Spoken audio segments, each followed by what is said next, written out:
আসসালামু আলাইকুম। আমরা ফেসবুকে প্রতিনিয়ত কাজ করি আর আমরা প্রতিদিন রিলস ভিডিও আপলোড করি। তাই আমরা কোন রিলস ভিডিও আপলোড করলে মিউজিকে যদি কপিরাইট থাকে আমাদের ভিডিওটা ডিলিট করে দিতে হয়।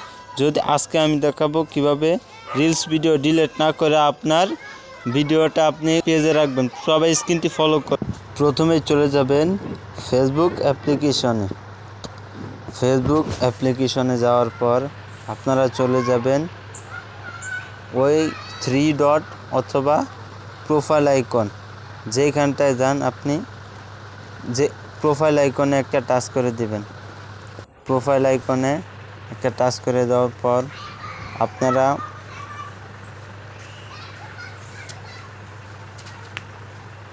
প্রোফাইল আইকনে টাচ করে দেওয়ার পর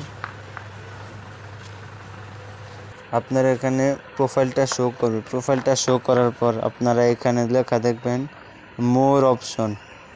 এই মোর অপশন লেখাটার উপর একটা টাচ করবেন। তারপর এখানটায় দেখবেন রিলস লেখা, রিলস লেখার উপর টাচ করবেন। এরপর দেখবেন আপনার কোন ভিডিওটাতে কপিরাইট এসেছে।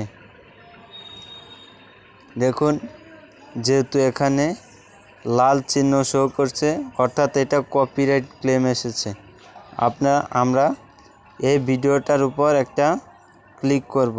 ভিডিওটার উপর ক্লিক করার পর আমরা চলে যাব 3 ডট এই লেখাটার উপর টাচ করব। এরপর আমরা দেখতে পারবেন উপরে একটা অপশন রিপ্লেস অডিও। এই রিপ্লেস অডিওর উপর একটা টাচ করবেন। এরপর আপনারা দেখতে পারবেন নিচে লেখা কন্টিনিউ।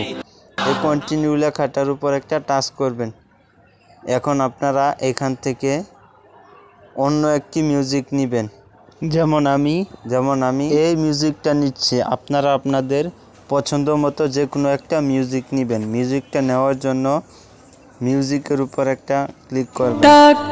মিউজিকের উপর একটা ক্লিক করার পর আপনার ভিডিওতে এটা অ্যাড হয়ে যাবে। এরপর আপনারা এটা সামনে দেখতে পারবেন 3টা স্টার আছে। এই 3টা জায়গায় কপিরাইট।